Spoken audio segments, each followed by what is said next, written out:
and therefore is deprived of oxygenation. When this happens, okay, your heart muscles, some of them begin to die off. Okay, when your heart muscles begin to die off, that is what we call infarction. And the myocardium is the name of the muscles that makes up the heart. So when you have a myocardial infarction or a heart disease, commonly you'll be having chest pain. The principal thing about chest pain that is related to heart disease is that it radiates. What are the common areas of chest pain that come from the heart and where they radiate to? When you're somebody who have been getting chest pain, David WC, thank you for the gift. If you're somebody who get chest pain, you get a chest pain, but you feel it at the tip of your shoulder, okay? A chest pain that radiates to the tip of your shoulder, or even sometimes the back, which is your scapular region, or sometimes your jaw. You get a chest pain and you feel the pain moving to your jaw, or at the same time you are feeling pain within your jaw, okay? That is a radiation pain from the heart, because some of these components develop from the same embryologic origin, and therefore when the heart is having those issues, any structure that's developed from the same source when during the embryological development, is the pain is also going to transfer to it. So number one is angina.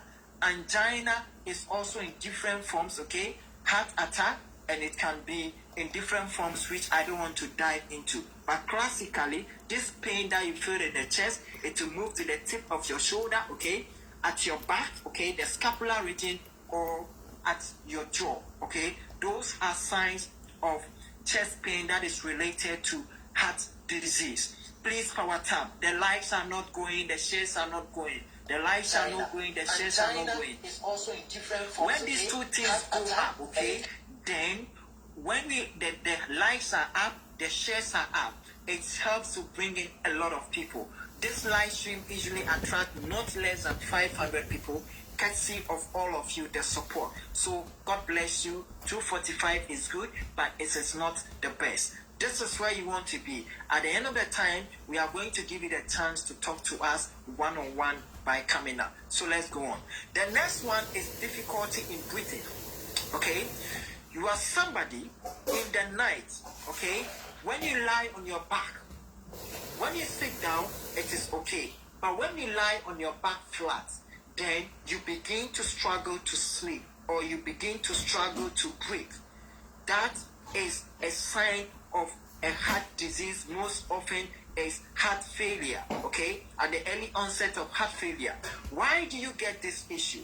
You are getting difficulty in sleep or in breathing when you lie on your back, because normally when you have a heart failure, okay, fluid begin to accumulate in your lungs.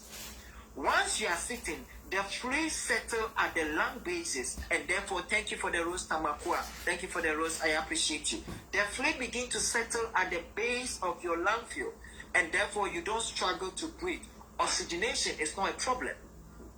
However, when you lie flat, this fluid is now redistributed, okay, and therefore the oxygen exchange, the oxygen between oxygen and carbon dioxide is impaired. And therefore, your body tries to stimulate your respiratory centers so that you'll be breathing at a higher rate or hyperventilate, so that you can compensate for your failing heart, to help your body or your lungs to compensate for the oxygen and carbon dioxide exchange. That is why when you are a heart failure patient, or when your heart is failing, when you lie flat on a bed, you are not able to breathe, and that is the science behind it. The next thing is easy fatigability. You are somebody currently, you don't have anemia. You've gone to the hospital, they've checked, your blood level is okay. But when you do a little exercise, you do even house chores. Sorry.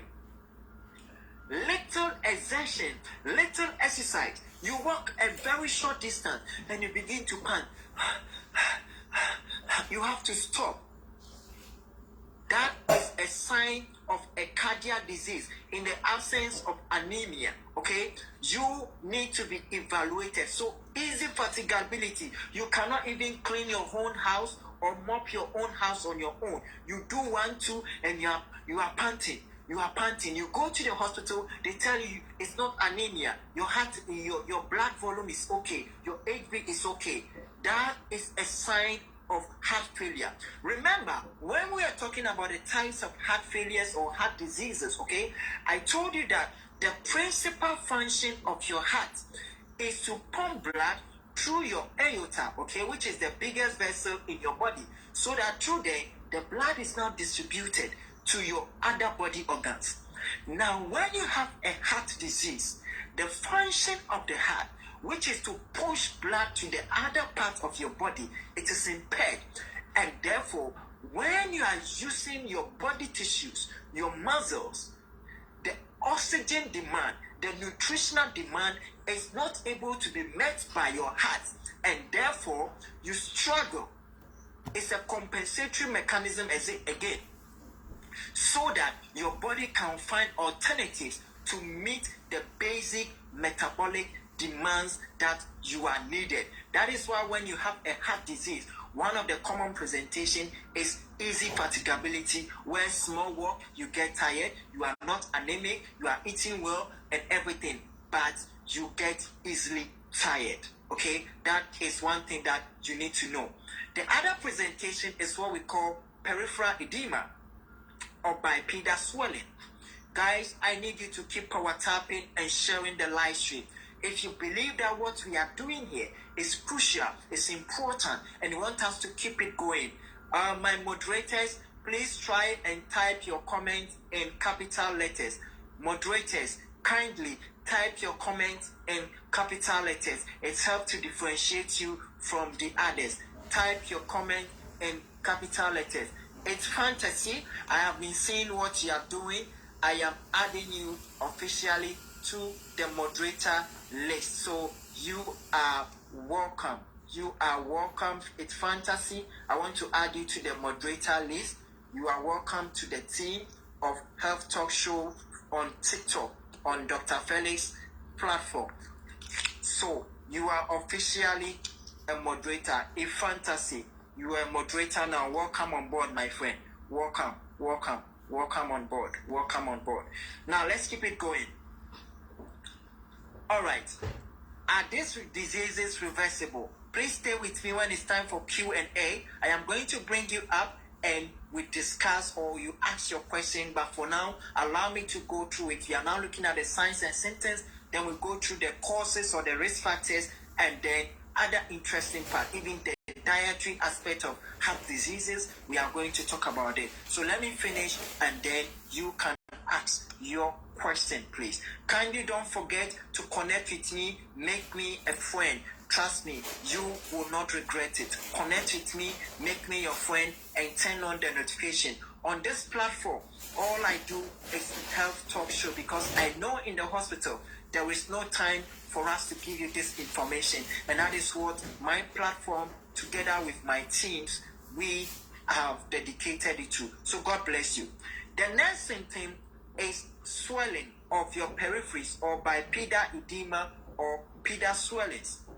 Why do you swell when you have a heart disease? Commonly, your feet will swell, okay? You wake up in the morning, when you see your foot, your ankle region, they are swollen. You press it and it dips inside, but it is not painful. Guys, please power tap and share the live. Why does this happen to you? Now, let's go back to the heart again. Your heart has 4 chambers: the right atrium, the left ventricle.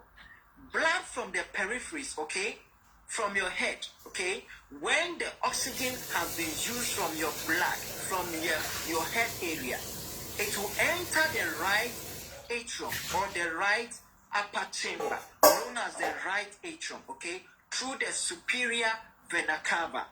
Okay, now the blood from your distal end, which is your legs and other places, after the oxygen and the nutrients has been used up, it will come back to the heart, okay, your right atrium, through what we call the inferior vena cava. It's not in this diagram. I would have demonstrated it to you. However, when you have a heart disease, okay, because the heart is not able to pump, there is stasis of blood in the heart. When this happens, the peripheral blood that is supposed to come to the heart for the blood to send it to the heart to send it to the lungs, because the heart is not pumping adequately, blood and fluid are most of the time fluid. They are going to be leaking into your tissues in the peripheries.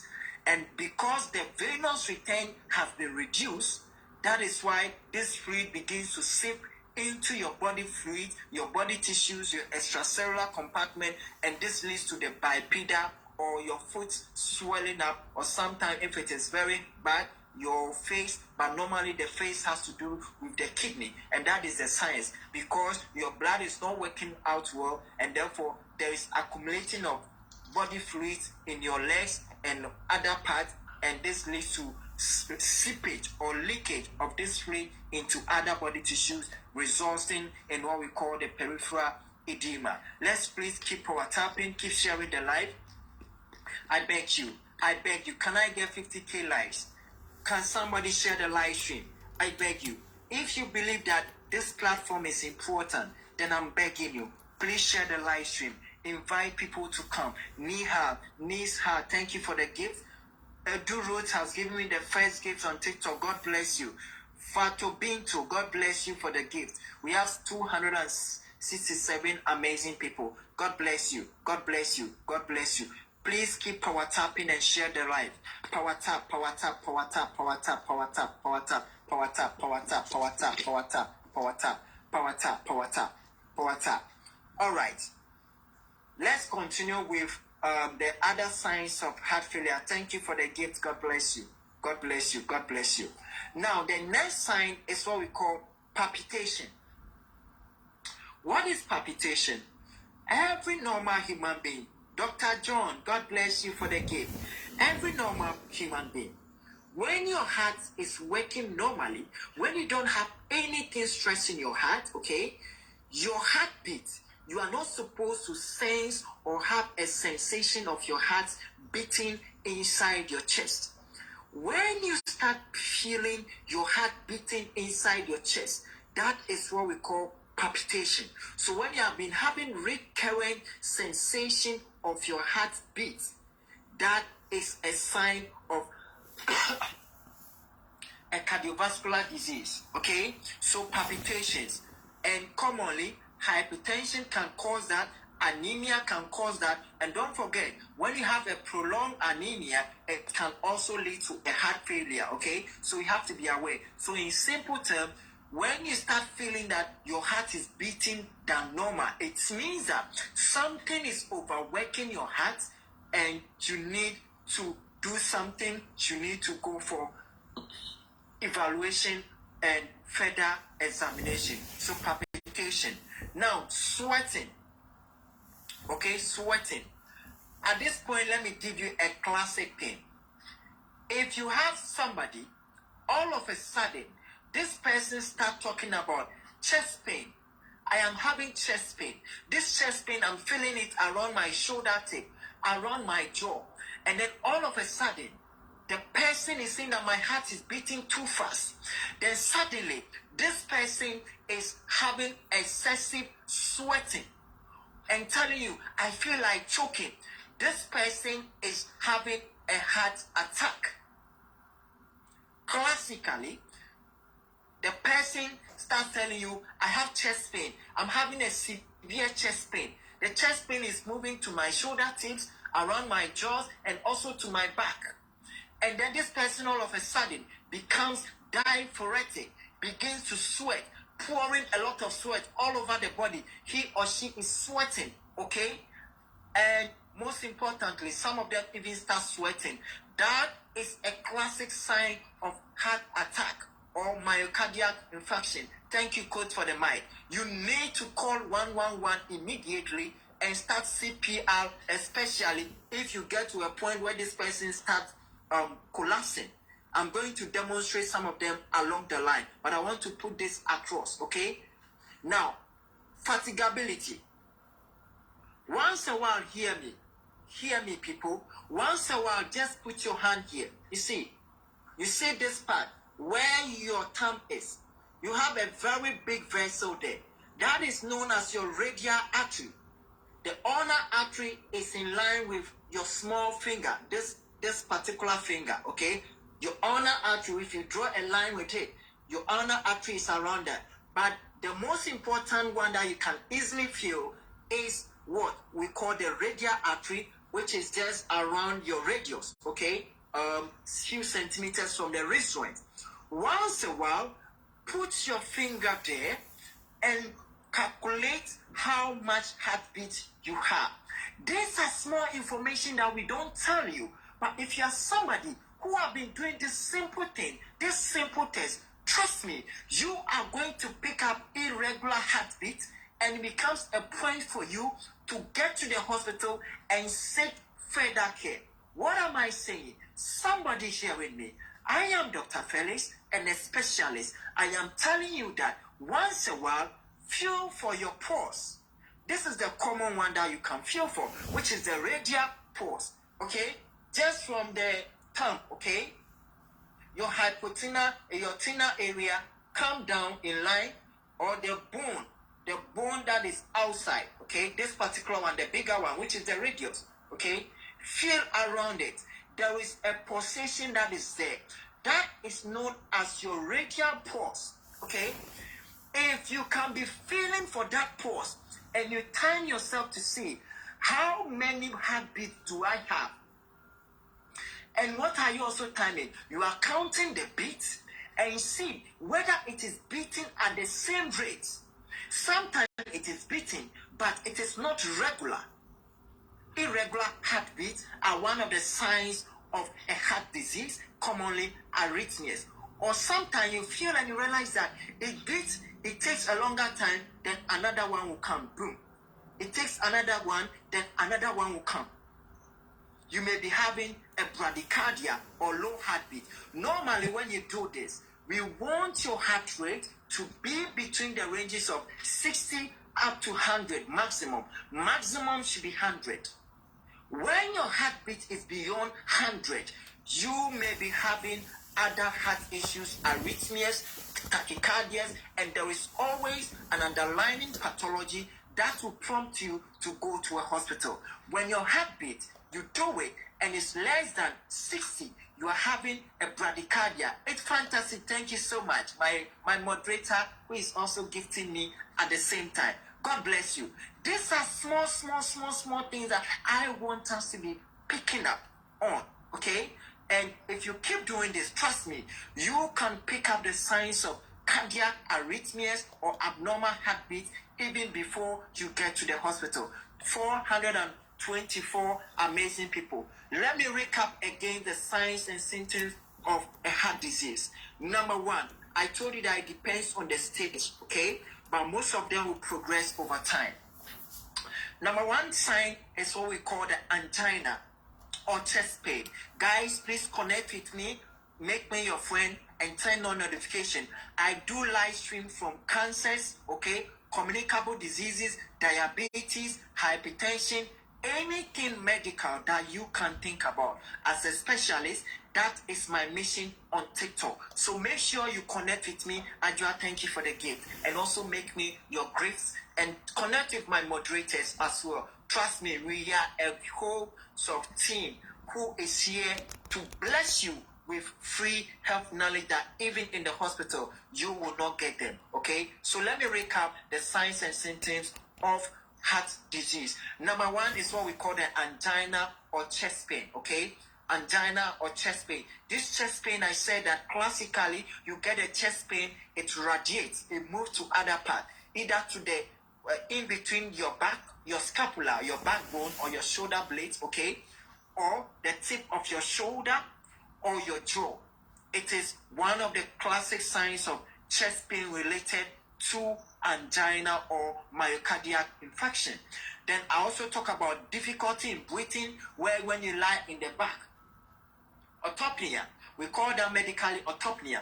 When you lie on your back, you are finding it difficult to breathe unless you put some pillows at your back. your heart is not working well, and therefore fluid is beginning to accumulate in your lung. When you lie flat, this fluid is redistributed and it affects your oxygen and carbon dioxide exchange, and that is why your body stimulates your respiratory center so that you will hyperventilate to compensate for the oxygen and then carbon dioxide imbalance. Okay, so that is there. Then the next thing I talk about is sorry, easy fatigability. When you do a little exercise, you are tired. You are walking from here to the roadside, you are tired. Okay, you are cleaning your house, you are tired. You go to the or what do you call it, the hospital. They check your blood. They tell you you don't have anemia. Your blood volume is okay, but you constantly, little thing that you do, you are tired. There are some people, even when they are eating, they get tired halfway. Your heart is telling you that I am not working well. You get this easy fatigability because one, your heart is not able to push the blood to your circulatory system, and therefore your body tissues are getting less oxygen, and therefore you are not able to meet the oxygen demand of your body, and all these things stimulate you to do other things as a compensatory mechanism. So take note of that one. And then I also talk about palpitation. Thank you so much for the rose. Palpitation is when you are lying down but you can see your heart beating inside you. Anytime you can sense or have a feeling that your heart is beating inside your chest, something is working your heart out. Either it's anemia, but if anemia has been ruled out, then the next thing that you should be worried about is that you are maybe having an underlying heart condition. 508 people. Yes, now I'm getting happy. I beg you, can you all support this platform by power tapping and sharing the live? If you don't have a gift, it's okay, but help me so that we have a lot of people in the house, so that this thing that I'm doing, I have more people to listen to this health talk show, and then we can all together become better with our health. Please power tap, share the live stream, connect with me, connect with my wonderful moderators. God bless you. And also turn on the notification. God bless you so much. Lusa, Tom, thank you for the roses. God bless you. The natural woman, please type your things in capital letters. You are a moderator, so let your typings be in capital letters. All my moderators, type your things in capital letters. I know this is a sacrificial work, and I say God bless you for coming on board so that together we can spread the knowledge about our health. And all of you, power tappers, sharers, gifters, subscribers, you touch me right in the heart, and I say God richly bless you. Thank you. Let's keep on. I'm just recapping about the signs and symptoms of heart disease. We have 563 organic people. Remember, no treasure box is allowed on this platform, because we don't want people to be here because of the coins, but because they want to learn. God bless you all. Let's boss on. Then the next thing I talk about is peripheral swelling. You wake up in the morning, your foot is swelling, or you sit for some 1 hour or 30 minutes, your foot is swollen. That is not supposed to happen, all right? If your heart is working well, your foot is not supposed to be getting swelling with just some few minutes of walking. Or you wake up in the morning and your foot is swollen, your ankles are swollen. It's one of the signs of cardiovascular or heart disease. You need to check it out. Then I also talk about classic signs of heart attack.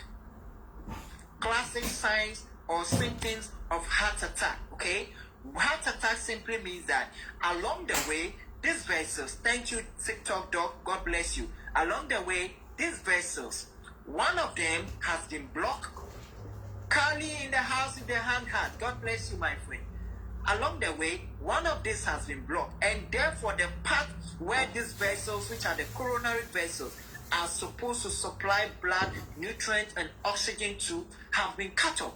When this happens, the blood or the heart muscle in that area begins to die off, and that is what we call myocardial infarction. The heart muscles are known as myocardium, okay?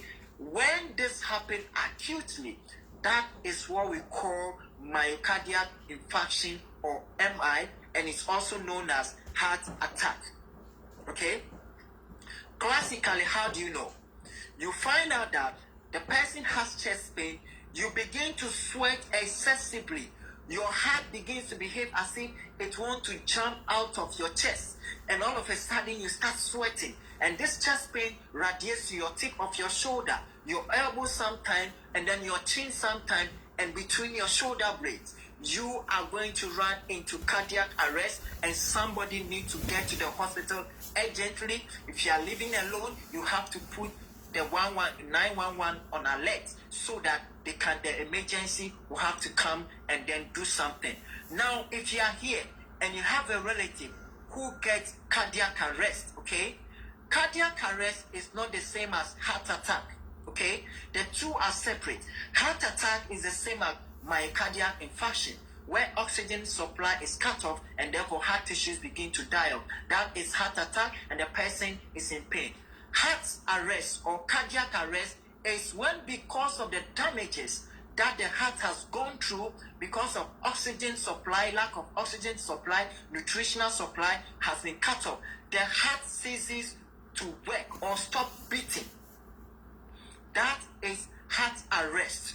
And heart arrest or cardiac arrest is different from heart attack. And that has to be made very clear on this platform. God bless you. When you are somebody, before I even get there, hear me out. Anytime you are there and you start feeling chest pain, whether it is mild, and after this chest pain, you start feeling your heart beating fast, and you are feeling your heart beating, and this chest pain is moving to your shoulders or in between your back, your shoulder blades. This is a simple thing you need to do. Before you call the 911, start doing this. Let somebody call, hold your mouth, okay? You taking a deep breath. Taking a deep breath and close your mouth and your nose at the same time and try to cough out. Do that for some time. You open your mouth, taking oxygen, taking a deep breath, close your mouth and your nose and try to cough out. Whilst you are trying to cough out, whilst your mouth and your nostrils are closed. This is a simple life-saving for somebody who is going into heart attack whilst you are calling the the emergency service to come. Let me repeat. Somebody is getting a myocardial infarction. Okay? Let the person keep taking deep breath. In between the deep breath, let this person close the nose, close the mouth, and then try to cough or sneeze whilst the mouth and the nose are closed. What happens when you do this? When you do this, when you are getting a heart attack or heart vessel being blocked, it increases your thoracic pressure, your lung pressure, and other vital capacity. And this forces more oxygen exchange into your tissue and also pushes more oxygen into your right ventricle, your left ventricle, and then more oxygen to be pumped to the heart itself. That is the reason why you need to know this. It is very important for heart attack. You do that before you call the 911 or you are on your way to the hospital if oxygen is not available. This can save life. All right. Then I also talk about choking. You are there all of a sudden, chest pain, which is radiating, and you feel like you are choking. Okay? It's a warning sign. And then this important thing, I want to repeat it again. Everybody here, at least 4 times in a week, check your pulse. Your radial pulse is just right on your radial bone, okay? There are 2 bones in your forearm. You have the ulnar and then the radius. The ulnar is the one this side, okay? This one here. When it comes this side, follow it here. This one is your ulnar bone, okay? When you follow it in front, there is an artery there. Sometimes it's difficult to feel. But the bigger one is the one which is here, okay? This is your radial bone. I'm just trying to, let me even take off my watch. At the back of my hand, okay, there are 2 bones. The one which is in line with the thumb, that is your radius, okay? 554 organic people in the house. Hear me out. These are simple things that you will not get in the hospital, but we are here to let you know. This is your radius, the one that connects with your tongue, okay? Now, in front of it, when you trace it in front, okay, you see these are tendons, okay? Just here, around here, you feel it. Everybody, I want you to feel it if you can. Just use a second to feel it. Put your finger there. What I'm doing, just here. Can you see me? Just around there, okay? This is my tongue here. This is my tongue. This is my tongue. Just here. Put your 2 fingers deep inside there. Push it a little deeper inside. You feel a pulsation, okay? A heart rate, a rhythm. That is your radial pulse. Every week, once a week, try to feel it for 1 minute. You are going to count this rate. What is the rate? Is it beating regularly? Sometimes the pulse will be there, but you feel that when it beats, the next one, if it's pump, pump, the next one is going to be pump, pump. Then you stop, and then at another point, you get pump, pump, pump. Abnormal heartbeats, they are signs of a cardiac disease or a heart disease. Can I get 70K likes if you're enjoying what I'm doing and you want us to continue? Can I get 250 shares? Share the live stream to at least 10 people in your live stream. If you believe that what you are doing is important, support the platform in any capacity that you can. I beg you guys. That is all that I am asking for. Support the platform in any way, whether by gifting, power tapping, subscribing, but at least all of us, if we can power tap and share the live stream, that is still okay. The more people we have here, the better. I don't want to be talking when people are outside there messing up. God bless you so much. God bless you. God bless you. God bless you. God bless all of you. So that is it. Now let's move on. Let's move on to now the risk factors, or what are the causes of cardiovascular disease or a heart disease. If you have a heart disease, what are the causes? What are the things that will lead to it? Risk factors of a heart disease. Exactly. Like I mentioned, normal heart rate, when you do this every week, once a week, as I show you where to locate your radial pulse or the ulnar pulse, okay? Your normal range should be 60 beats up to 100. The higher level should be 100 beats per minute. If you check your radial pulse and this pulse is more than 100, you are having a tachycardia or you are tachycardic. And this is a sign of a heart condition. 630 people. Can I get 80K likes? Can I get 250 shares? I beg you. Power tap, power tap, power tap, power tap, power tap, power tap. I appreciate all of you. Pastor Kwesen in the house. Thank you so much, my brother. I see you. It's been a long time. Now, the risk factors, okay, of a heart disease. We can look at them as genetic predisposition. We can look at them at various levels, but I'm going to just classify them. Some of the heart conditions, okay, when they are in your family, then you are also at risk of developing a heart condition. A typical example is what we call the hypertrophic cardiomyopathy. Hypertrophic cardiomyopathy is where your heart walls, the muscles of the heart walls, become thicker, okay? And therefore, with time, they tend to generate a higher force, and over time, the heart fails. It tends to run in family. So that is the genetic aspect. If you have a family member who has a heart condition, especially the hypertrophic type, then you are also at risk of those conditions. Then we have the other causes, which are lifestyle related, okay? Number one, obesity. Obesity. How do you know whether you are obese? Trust me, most of you who have been coming on this platform, you know that most of the topics that I've been treating, from cancer to all the others, cervical cancer, breast cancer, and all the host of others, obesity keeps coming in. Diabetes, obesity keeps coming in. Hypertension, obesity keeps coming in. So that tells you how crucial this is. And today, heart conditions that we are in, obesity is still here. All right. What is the problem with obesity? I am shy. Thank you for the rose. It's been a while. God bless you. I see you. What is the problem with obesity?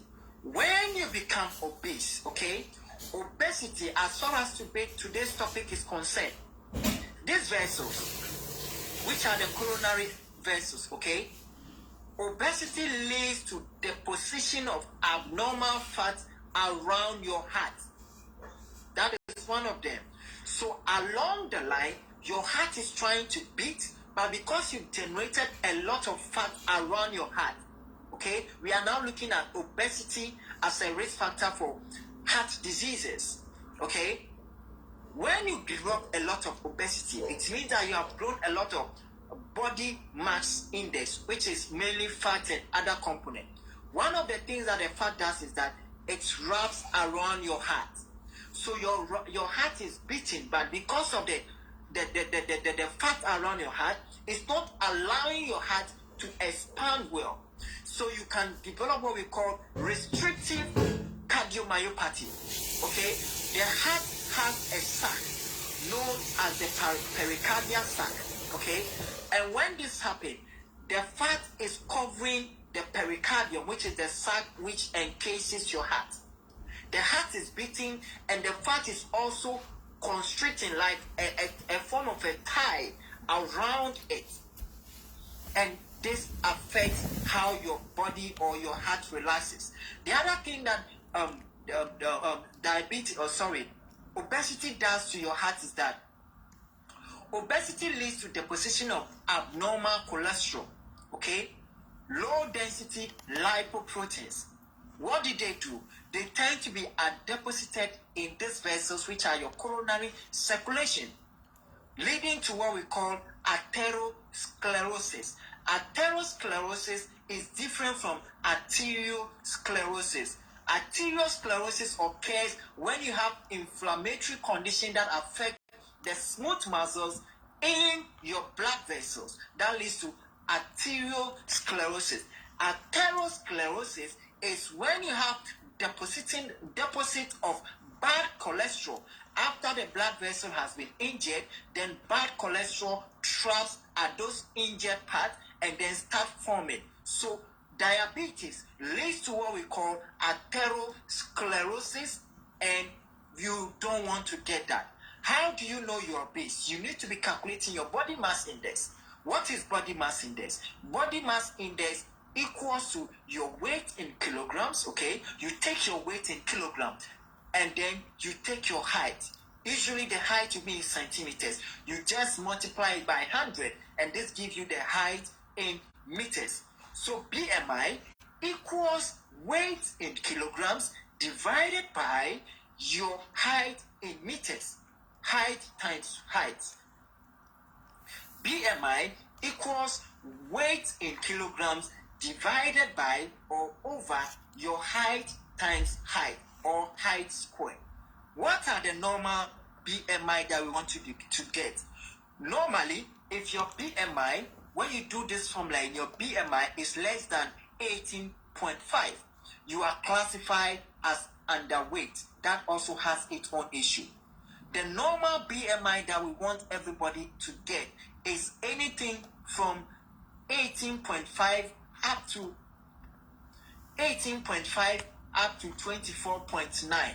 18.5 up to 24.9. Can I get 100k likes, please? Can I get 300 shares? Can I get 100k likes? This live stream, sometimes we get even 700k likes. Can you please help me support the platform by power tapping and sharing the live stream? I beg you guys, please power tap and share the live stream. If you believe that what we are doing is so important and you think that you are learning, I beg you, share the live stream. I know somebody is saying in his head, you are having almost 600, 700 people in the house and you are still talking about views. Yes, because normally we get 1,000, 2,000, 1,500. So 5,566 is still low to some of us. So don't be surprised if I'm still asking for more. Support by power tapping, support by sharing. If you want to give, that has to come from your heart. God bless you. All right. So normal BMI is you should get a range that is from 18.5 to 24.9. When you calculate your BMI, which is your body mass index, thank you, Brian, for the gift. God bless you. When you calculate your BMI and you get a value that is ranging from 25 to 29.9, you are classified to be overweight. Overweight is synonymous with obesity. Okay, because there's the difference between overweight and obesity is just 0.5. Now, when your BMI is over 30 or more, then you are now officially classified as obese. Okay, it's an interesting program. I know, my brother.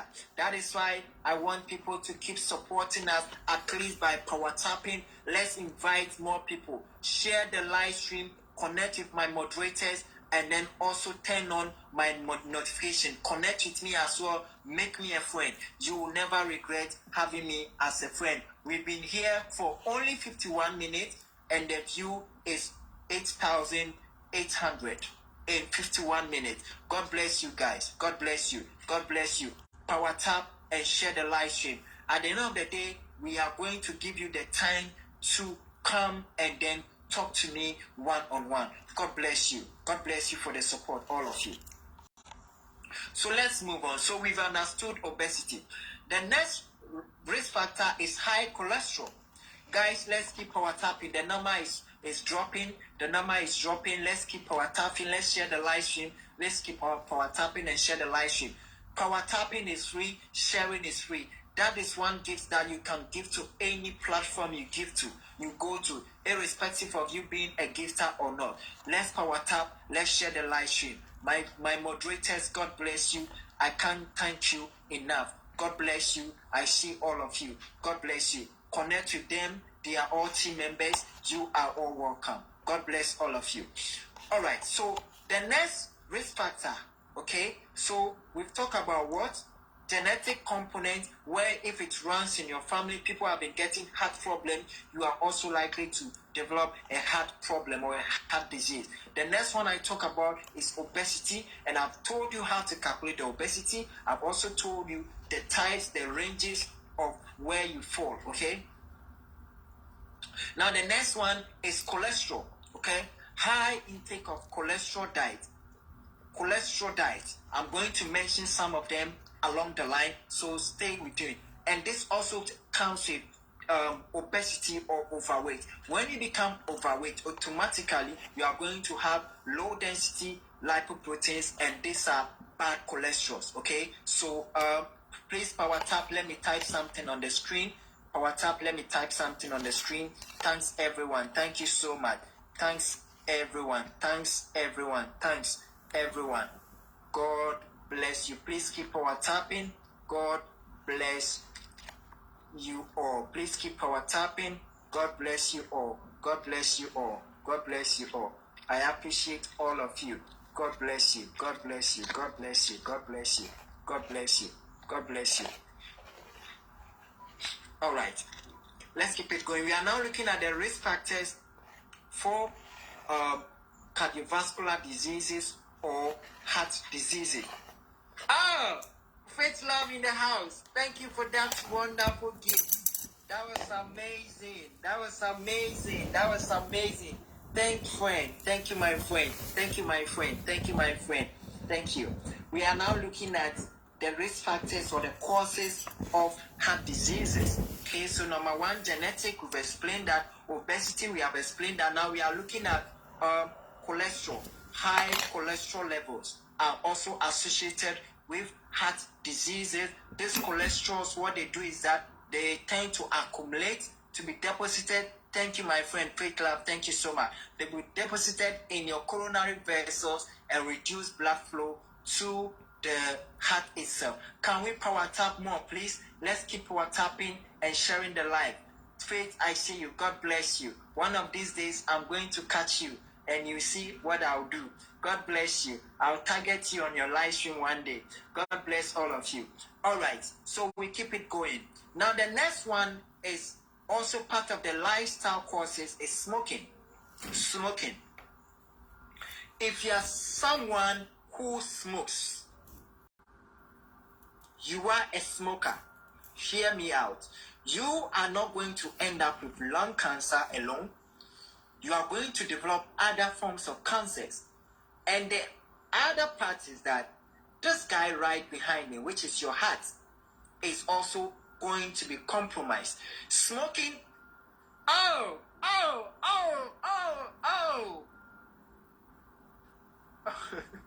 Faith, love, God bless you so much for the gift. You've just made me speechless. God bless you, my friend and my sister. I really appreciate you. God bless you. We are now looking at the risk factors. I'm just talking about smoking. Smoking contains alcohol. Those of you who have become addicted to shisha, be very, very, very, very careful. Okay? Shisha is still tobacco. So, in the long run, you are not worse than anybody taking cigarette or any other form of smoking. You are all in the same boat. Don't let anybody lie to you that shisha or shasha that they call it. I don't know whether I'm pronouncing it well, but shisha. Those things that you go to the restaurant or the pub and they put it in some pan and you. Sorry guys, I need to take some water, but I don't want to get up. And you'll be pulling the smoke into you. Thank you for the gift. That is the shisha I'm talking about. You the one doing that. You are as worse as the one taking the other forms of smoking. Okay? Nicotine leads to very destructive health issues. And one of them is your cardiovascular health or your heart health. If you're a smoker, trust me, along the line, you are going to end up with hypertension, diabetes, kidney problems, or a lung issue. We don't want you to be there. That is why we are here. That is why we are here. That is why we are here. Then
because naturally it to catch up with you. And if you are young and then you compromise your lifestyle, living anyhow, eating anyhow, smoking anyhow, drinking alcohol anyhow, trust me, as time goes on, age is now going to catch up with you. And that is where you begin to regret the things you did as a youth, as a young person. So be very, very careful. Now, diet is also another cause of cardiovascular diseases. As I speak, somebody is in the restaurant, somebody is in the pub. Guys, please, can we keep the comment section busy? Can we share the live stream? Let's share the live stream. The number has come down. Can we share the live stream? Can we share the live stream? Can we share the live stream? I beg you, share the live stream. Power tap, power tap, power tap, power tap, power tap, power tap. Let's keep it going. Let's power tap. Let's power tap. Let's tap our power tap. Let's power tap and share the live stream, please. Let's power tap. Don't forget to connect with me as well. Make me your friend, I beg you. Make me your friend and turn on the notification if you haven't done that. My moderators, make them your friend as well. And let me put my moderators on screen. My moderators, can you say something in the comment section? Let me put you up so that people can see what wonderful thing you are doing, the support you are giving. Moderators, are you here? Can I see you? I want to pin you on the screen. Can I see you? It's fantasy. Can I see you guys? Can I see you guys? Can I see you guys? Can I see you guys? Can I see you guys? Can I see you guys? Oh my, what is happening? Am I frozen again? Can somebody talk to me? Can I hear from you guys? Power tap, power tap, power tap, power tap. Please power tap and share the live stream. Power tap and share the live stream. Power tap and share the live stream. Power tap and share the live stream. Power tap and share the live stream, please. Power tap and share the live stream. Why am I frozen? Oh my goodness. Oh my goodness. Oh my goodness. Oh my goodness. Can you guys see me, please? Am I audible? Am I audible? Moderators, okay, I can see it's Tiffany here now. I want to put you on screen just in case. It's Tiffany. Surabe, you are also here, okay? I want you to be on screen for some time for people to see you. I want to send you an invite, please. Okay, and I think Pretty Bay, are you also around?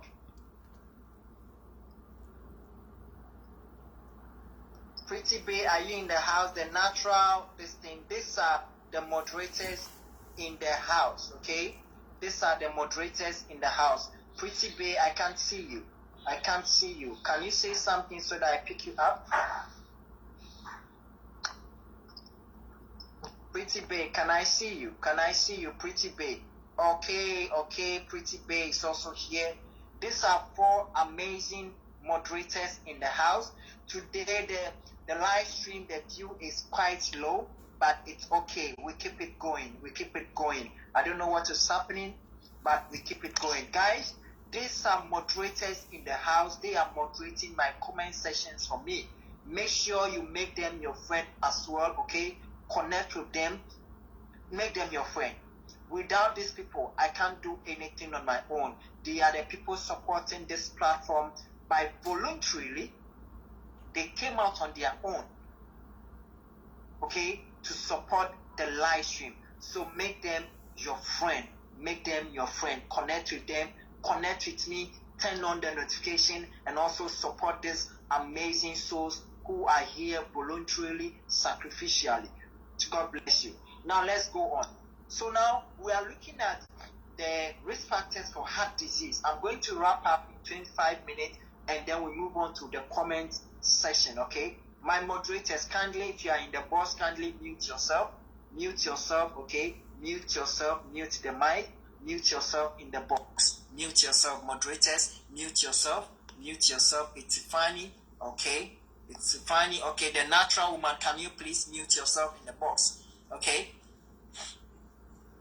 All right. So we keep it going. Thank you so much. Now, these amazing people are moderators. I've brought them up so that you can see them. That these are the people giving me the support as moderators out of free will. Because they feel we are doing something great and they want to support. You can also support us if you want to be a moderator. Just let me know if you are interested. We'll bring you on board. I beg you guys, keep power tapping and keep sharing the live stream. Can I get 400 shares? 400 shares, 400 shares, 400 shares, 400 shares, 400 shares. In 25 minutes, we are going to start the Q&A session, okay? Thank you so much. Please, let's minimize. This is not a grow party. Let's put that at the back of your mind. This is a medical platform, so we should always remember that. We can make friends, but at the end of the day, we should remember that this is a medical platform. God bless all of you. All right. Thank you so much. So, we are looking at the risk factors, okay? Now let me keep on now. I'm not going to interrupt with talking again because you are all here now. Number one, I talk about the genetic aspect where I told you that if your family member has a heart disease, most likely you can also get it, okay? The other one is what I talk about, cholesterol, high cholesterol level. If you get obese, you can become a candidate of heart disease. Obesity on its own is a candidate, a risk factor for heart disease, okay? Lack of physical inactivity. Every week, if you can do some form of physical activity, you can get a lot of, you can reduce your risk of developing a heart disease. Tobacco smoking or smoking in general has been associated with heart diseases. So every smoker outside there, any form of smoke that you are taking, you are putting your heart or your cardiovascular health at risk. 333 people, the number is dropping. The lives are not going up. Guys, tapping and sharing is free. It's the least I ask you to support, to push this platform. I beg you, okay? Support us by power tapping, support us by sharing the live stream. Let people come here and enjoy this free session at no cost, okay? At no cost. God bless you. And then we also talk about alcohol abuse, okay? If you are somebody who abuses alcohol, and now this is where I want to chip in this important aspect. People talk about red wine, okay? Yes, red wine has been shown to be beneficial, yes. But if you are somebody who is taking red wine that has a lot of alcohol percentage, you are the same as somebody who is also drinking the beers. Don't be deceived. Don't be deceived. Don't be deceived. Red wine is good. But if you are somebody who is also abusing the red wine, you are in the same soup as somebody who is drinking the beer, who is taking the whiskey. For them, we don't even want to go there because they are digging their own grave. But some of you hear red wine and you just jump on it and then heart failure. Stay with me. We are going to talk very soon. We'll talk very soon, okay? We are going to talk very soon. Please don't be abusing red wine in the name of... I tell people that if you can't even avoid it, this is what you need to know. God in his own wisdom created a system in your body that generates or produces natural alcohol in your body. Oh yes, somebody is sharing this for the first time. Yes, there is an alcohol producing metabolic pathway in your body that generates alcohol for you. So any extra alcohol or exogenous alcohol that you take goes to cause more damages. So the beers and all that, you are risking your health. God bless you on that. And then diet, unhealthy diet. Can I get 150k likes, please? Why are the likes not coming today? Please give it to me, woto. Give the likes to me, woto. Give the likes to us, woto. Connect with me, make me your friend. Turn on the notification, okay? You learn about diabetes here, hypertension here, cancer here, cervical cancer, breast cancer, asthma, everything medical. Dr. Felix, as a specialist, has gotten you covered. God bless you, okay? Then we talk about diet. Those of you who have been drinking soda, can you please put a stop to it? Soda, yes, soda. I don't want to mention it. Soda. The last time I was here when I did the topic on chronic kidney disease, I told you how kidney is destroyed by the sodas. Heart diseases are also affected the more you eat those diets that has high level of sodium. And all the soda drink, okay, they contain high amount of sodium. Guys, let me take some water and come, please. I need to take some water. Sorry about this. I need to.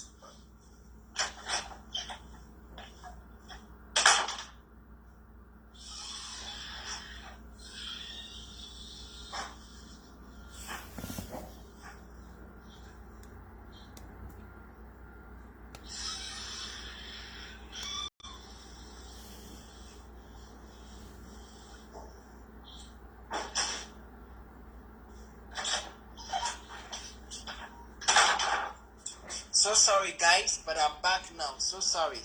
I need to take some water. You know, when you talk a lot, it makes your throat somehow dry, and it's good to be taking some water too.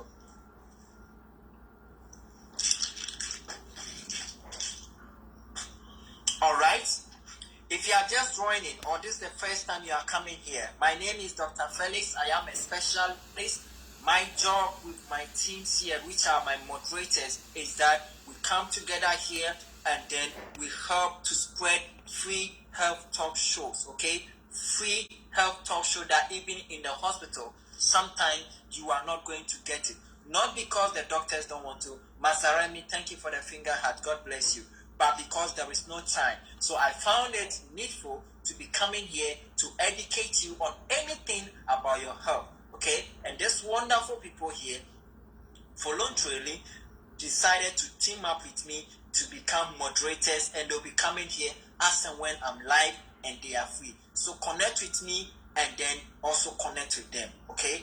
Turn on my notification as well. God richly bless you. I was talking about diet, okay? Diet. So please, diet here means that sodium diet.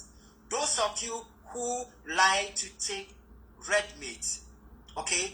Red meat contains saturated fat, and saturated fat contains high levels of bad cholesterol, okay? So the more you eat red meat, you are prone to, in fact, it's one of the proven means where you develop heart diseases, red meat consumption. So try and avoid them as much as possible if you can. I don't take meat, I don't drink, and I've never taken anything alcoholic.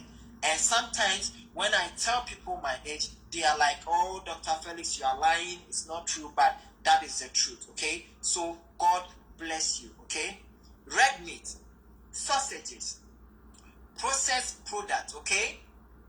They predispose you to heart conditions, and you have to be aware about that. Now, if you're a pregnant woman, hear me out.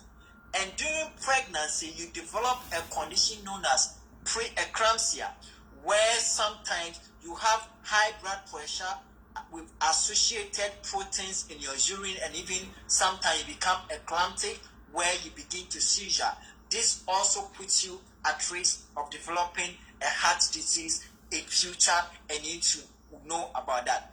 Also, lack of exercise also puts you at risk of heart diseases. You want to be aware of this as well. And then, of course, stress.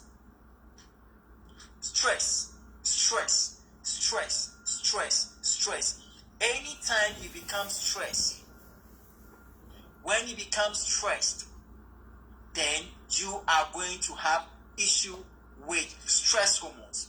These stress hormones, when they are released into your circulatory system, okay, now they tend to affect the smooth muscles in your blood vessels, and sometimes they can make them even become narrower. They constrict them. Also, they affect other aspects of your kidney health and others. Your kidney has interrelation with your heart function, okay, and vice versa. So when you are somebody who is always stressed out, okay, high levels of stress is also associated with heart diseases. Anxiety. Guys, don't forget to connect with me and my amazing people that you see in the box, okay? The amazing people you are seeing in the box, they are helping me for free, okay, as moderators. I brought them up so that I can see them. Fortunately, I have not reached out today, but at the right time, I know what I'm going to do. God bless all of you. Okay, so that is it. Anxiety. If you are somebody who is living with anxiety disorder, always you are anxious, okay? It's also beautiful. Thank you for the rose. God bless you. It also predisposes you to that one as well, all right? God richly bless you. God bless you. Can I get 50K likes, okay? 150K, please. Power tapping is free. You worry a lot, you have to stop. You have to stop. You have to stop worrying a lot. We all have good days and bad days. But the important thing is that you have to learn to control the anxiety. You have to learn to control the stress. If not, your kidney is going to go. Your heart is also going to go. These are simple, simple things. You are abusing alcohol. You go to the restaurant. You get a beer, whiskey, and then you get the pork. You get the red cow, the meat, which is grilled. And you are eating and you're like, oh, I'm enjoying life. No, sweetheart, you are not enjoying life. You are actually killing your life without knowing. God richly bless you. Now, so that is it. Now, let's talk about diet. Diet. Okay? Now, when you talk about heart disease, diet is so important. Diet is so important. Okay, so I want to take us through what we call dietary aspect of heart diseases. Okay, apart from knowing the bad diets, I also want you to know the good diet. Okay, so let's look at the bad diet for the heart.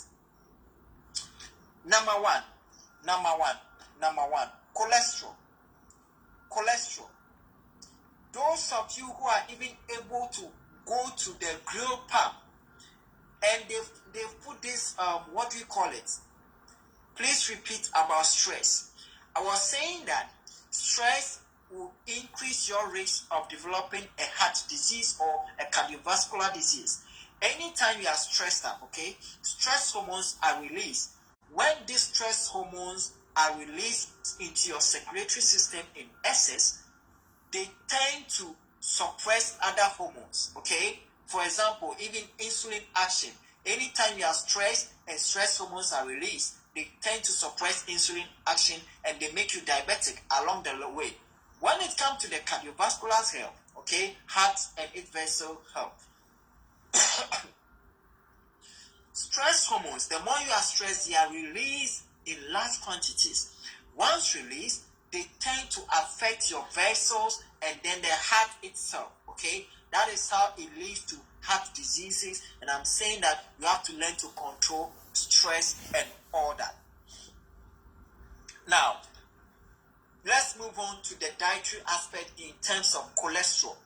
Bad cholesterol is your worst enemy when it comes to heart diseases, all right? So I'm going to take us through some of the food that contain bad cholesterol, and then after that, I'll take you through some of the food that has good cholesterol, and you need to be eating them for a good cardiovascular health. Guys, can you power tap for me, please? Please keep power tapping, keep sharing the live stream. Can I get 400 shares? Don't share the live stream to the same people over and over. When you click on the arrow, okay, the arrow at the bottom, click on it, and then it will show you your contact list. Scroll to the last part where you have more, and then you click on the more, and then your following list or your followers list will appear. Then you share the live stream to them. God bless you. My moderators, if at any point in time you want to leave, remember, this place is a free zone. You have liberty to leave anytime that you want to go, because I know I don't pay you anything. We are all doing this sacrificially. So God bless you. All right? God bless you. Please connect with me, connect with my moderators as well, and turn on the notification for me, especially because I come live all the time, most often, and everything I do is about health, and you'll never regret it. God bless you. Now let's move on. Cholesterol. What are the sources of cholesterol? One of them is animal source foods. Food from animal sources. Okay? Animal sources. So the red meat, the sausages, the processed meat, all of them are animal sources. Okay? And then cheese. Those of you who like to eat a lot of cheese, okay? Please be warned. It contains high level of cholesterol. Red meat contains high level of other things that you don't want as far as your cardiovascular health is concerned. Okay? And then, what are the sources of saturated fat? Like I told you, saturated fat is a form of bad cholesterol even though it's also one of the minerals, but it contains high levels of LDL, low density lipoproteins, okay, which is also a form of cholesterol anyway. What are the things that contain saturated fat? Example, again, meat is still there. Those of you who like to eat a lot of dairy product, okay, milk source product, okay, they contain a lot of saturated fat. Baked foods, okay, they contain most of the saturated fat as well.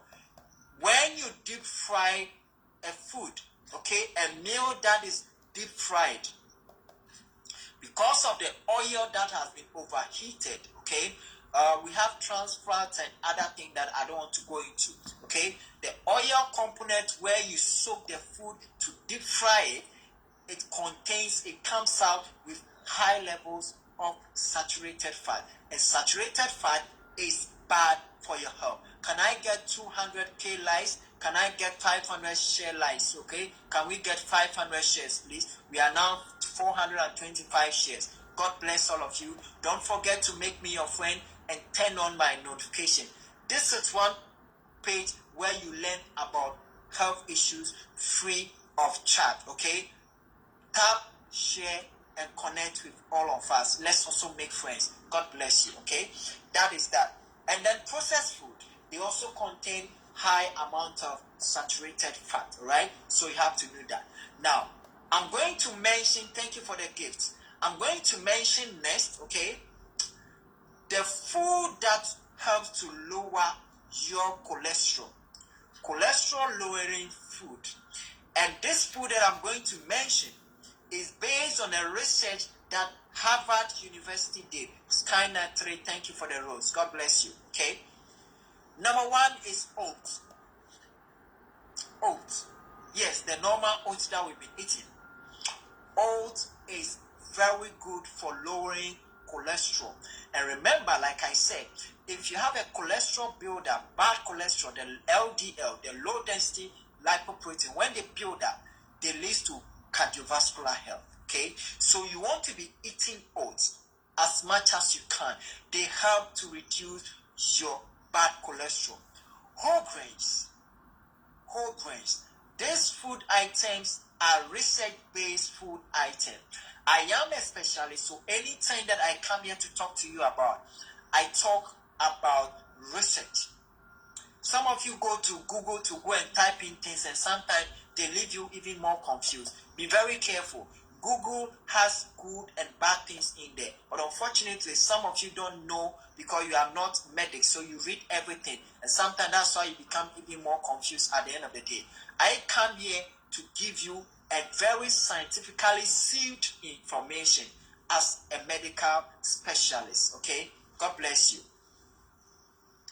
All right. Now, so we are now looking at food items that lower your cholesterol. We are having almost 400 people. The number has dropped. Can I get 400 shares, please? Can I get... Yes, Queen Jude, I see that. Yeah. So you have to eat more of oats, whole grains, okay? And then also berries, okay? Berries are also very,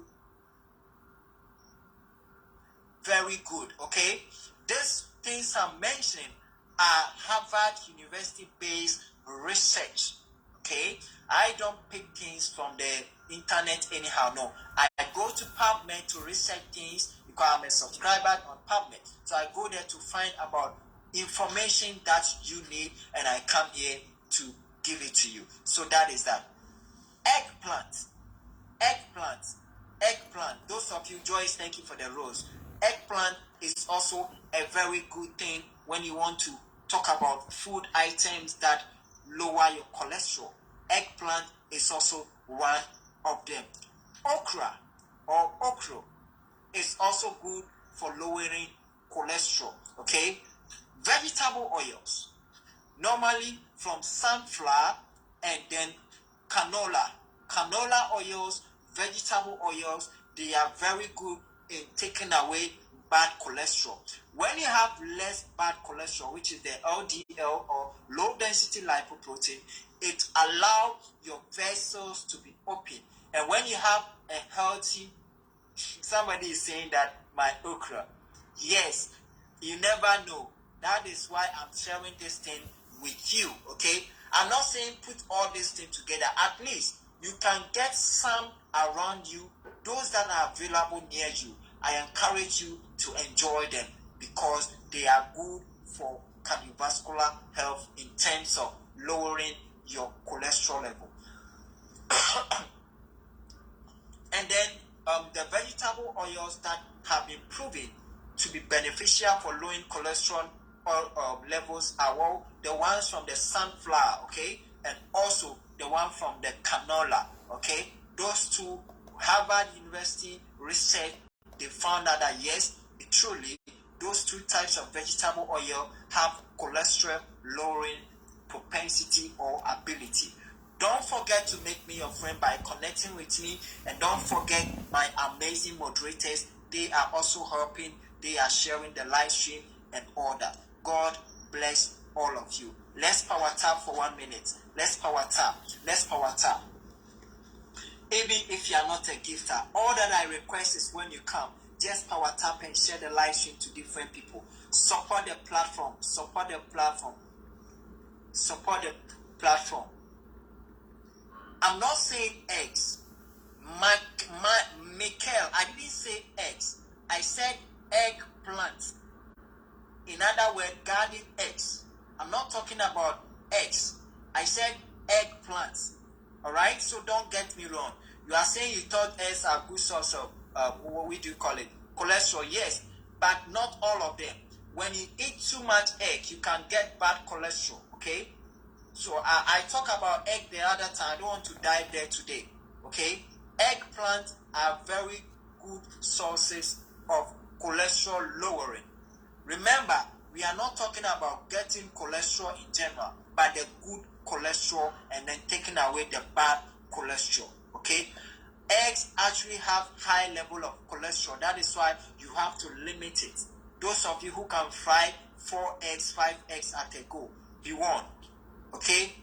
Depending, especially if you fry egg, the cholesterol amount that you get out of fried egg is very enormous. But if you are eating it in moderation, that is very okay. God bless you. Now, fruits. Fruits that lower your cholesterol level. Fruits that lower your cholesterol level. Now, apples are one. Apples are one. Apples are one. Number 2 is grapes. Grapes are one. They lower your cholesterol. You love me, Dr. Ademi. I also love you, my friend. God bless you. I also love you. Thank you for loving me. I also love you. Now, apples, when you have high density or high triglycerides and you take apples frequently, yes, my mama is in the house. I see So Fine in the house. So Fine today, I decided to bring my moderators up, but I see you. I wanted them to also, people can see them as a way of appreciating them on the screen. As they connect with me, they connect with them as well. Guys, please make me your friend and turn on the notification. This is one of the TikTok platforms that you learn a lot at no cost, okay? Today the views are low, but even when it is low, you can see that we are doing 600, 500, 400, which is not bad at all. So we keep it rolling. So fruits, apples, grapes, strawberries, and citrus fruits in general, they tend to lower cholesterol. So you should make them your friend if you haven't. Now, everybody here, in the nutshell, we have talked about different types of heart diseases. It is 10 p.m. at my end. We have 420 people. Let me just recap in 10 minutes, then I start bringing questions and answers. Dr. Amadi, you want to be a moderator?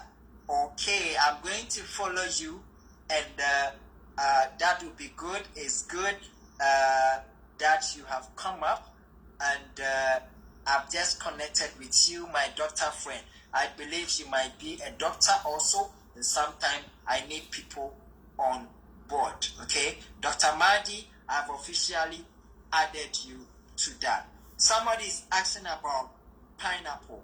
Pineapple is kidney or nephro friendly or kidney friendly. But these things that I mentioned to you, they are based on Harvard University research. The food items that I mentioned are Harvard University research-based source, okay? Where I talk about the oats, I talk about berries, I talk about whole grains, I talk about eggplant, I talk about okra, I talk about vegetable oils, and specifically the canola oil and sunflower oils, okay? They are very, very, very good. Then we also went ahead to talk about fruits, where we talk about virgin tea. God bless you for the 2023. I appreciate you, my friend. Where we talk about apples, grapes, strawberries, and citrus fruit in general. 422 amazing people. Can you take the lives to at least 200 lives? Can you take the shares to 500? I beg you guys. I beg you. I beg you. I beg you. Today the number is low, but it's still okay. Courtesy of you, let's push this platform up. I can't do it on my own. That is why I need all of you to support in any capacity that you think you can. Okay? God bless you. Let me recap and then we start the comment section.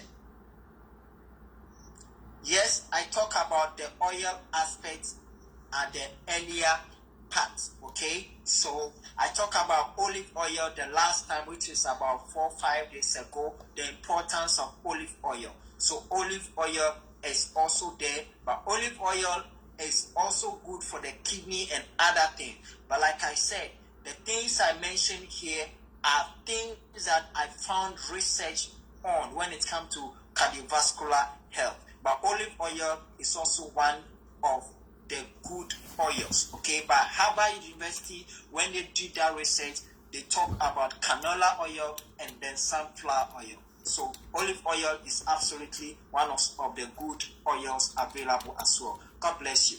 Let me recap quickly, then we start with the question and answer session, all right? Guys, connect with me, turn on the notification for Dr. Felix so that anytime live, TikTok will notify you to come and learn and also talk to me about medical issues. We started with heart conditions, okay? Where we said that we have mentioned that heart conditions are any condition that affect the heart negatively, and it ranges from various strengths. So fine for you. Thank you for hopping in. God bless you. And then we said that there are different forms. According to CDC, Center for Disease Control and Prevention, that is CDC, heart conditions are the top causes of death globally, including the United States, and it's even worse in the United States, okay? And they have stated that every 34 seconds, one person dies in the United States out of a heart disease. One person dies in the United States out of a heart disease due in every 34 seconds. Now, every 4 in 3 deaths globally are attributable to heart conditions. All right? Every 1 out of 4 deaths are attributable to heart diseases, and every 34 seconds, one person dies out of a heart disease. That tells you that the issue is a global issue, and we need to pay attention. Then I took you through the types of heart diseases. We talk about, I'm not going to explain because I'm just trying to recap. We talk about coronary artery disease, where the vessels around your heart are blocked and therefore there's temporary cutoff of blood supply to your heart, okay? That is one. Then we talk about arrhythmias, which are abnormal heartbeats. I told you that normally, thank you for the rose root, I told you that normally your heartbeat, the normal range is 60 up to 100. When your heartbeat is below 60 beats in a minute, that is bradycardia or low heartbeat. When you have heartbeat that is more than 100 beats in a minute, that is tachycardia, and that is also a form of arrhythmia. Then we have another form of abnormality or arrhythmia, what we call atrial fibrillation. Normally the doctors will say AFib. I explained what AFib is. Then we went to talk about dilated cardiomyopathy, where your heart chambers becomes enlarged or dilated, and therefore they are not able to generate the needed force to push out the blood, okay? And I mentioned that on its own can lead to blood clots and heart failure on its own. And this is common in people 20 up to 60 years. Then we went on to talk about an important one known as the myocardial infarction, where along the line, one of these vessels is blocked temporarily, and then blood supply to part of your heart is cut off. And I explained that myocardial infarction, or MI, is the same as what we call heart attack. Here, I took some time to explain to you what heart attack is, the signs of heart attack, and I told you that you start feeling chest pain or even sometimes chest tightness, okay? And this chest pain radiates to your chin or your jawbone, okay, your mandible, or it radiates to your shoulder blade, your scapula, or the tip of your shoulder, okay, or in between your shoulder blades. You feel the back pain there. Those are classic signs of heart attack or impending heart attack. And then all of a sudden, you start sweating, okay? You remember that. And I mentioned that you need to be, everybody, you have two important vessels at the front part of your hand, okay? At the hand. So when you take the thumb, the vessel that is in line with it around this side is your radial artery. And I make it a point that every week, make sure that you put your hand there to palpate for your rhythm, the heart rate, okay? You feel the pulsation there. You are palpating to feel for the rhythm. Is it beating regularly or irregularly, okay? Also, how many beats does it give you in 1 minute, so that you can pick up cardiac or arrhythmias on your own. Then we went ahead to talk about hypertrophic cardiomyopathy, where the heart muscles also begin to become enlarged. We have dilated cardiomyopathy, where the chambers of the heart, the four chambers, any of them can become dilated, okay? That is dilated cardiomyopathy. Then we talk about hypertrophic cardiomyopathy. Hypertrophic means that now the walls of your heart have become thickened or thicker than normal, and it comes with issue. It can lead to heart failure on its own, and normally it has genetic predisposition. Then we talk about valve issues, mitral valve prolapse, aortic valve prolapse, where the valves are the connecting or the doorkeepers or the doorways that the blood has to open for the blood to flow from one chamber to the other. That is what we call the heart valves, okay? So they can either become very stiff, okay, and therefore they don't open and become narrow, and you can have them when calcium deposits on those valves, or they don't open at all, just become very narrow, and then we call them stenosis, or they prolapse. Prolapse means that they move or fall into the other chamber where they are not supposed to do that, and when that happens, you have blood moving backwards into the chamber where it's not supposed to be. That is where we talk about the mitral regurgitation, tricuspid regurgitation, and then aortic regurgitation, okay? Now then we came to the signs and symptoms. I said this depends on the type and the severity, okay? I talk about angina as a symptom. You are there, you'll be having recurrent chest pain. You are not coughing or anything. That could be a sign of a heart disease, okay? I also talk about difficulty in breathing. Normally in the night, you wake up at night, okay? You wake up at night and you are struggling to breathe. I explain the science behind all of them. Or you are somebody, you can't lie flat on a bed without difficulty in breathing. Your heart is compromised, you need to be evaluated. I gave you the signs why orthopnea happens when you have a heart disease. I explained to you. Then I also talk about easy fatigability. You are somebody, you have a lot of blood. You are not anemic, okay? You have not lost blood, or your HB is very good, but you walk a very little distance and you are struggling to breathe. You walk a little distance, you are struggling to breathe. It's a sign of heart disease or a heart condition. You need to be evaluated. You can't even take steps up. You take 4, 5 steps and you start panting. What is happening is that your heart is compromised in the absence of anemia. Anemia can also make you do that. But if you don't have anemia, but consistently, you can't even climb a whole stair up, you have a cardiac problem and you need to be evaluated because your heart is failing or is compromised and therefore is not able to meet the oxygen demand of your basic metabolic rate, and that is why you struggle or you easily get tired. Then I also talk about breathlessness, palpitations, where you start feeling your heart beating inside your chest. Sometimes it can become so bad that you feel as if your heart is running, galloping inside you like a horse, or your heart wants to even come out of your chest. Sometimes when you put your heart on your chest, you get your heart beating or hitting on your chest or thrills. Okay, that could also be a sign of a cardiac disease, and you need to be evaluated. And then I talk about the irregular heartbeat. Once a while you have this sweating episode with chest pain and all that.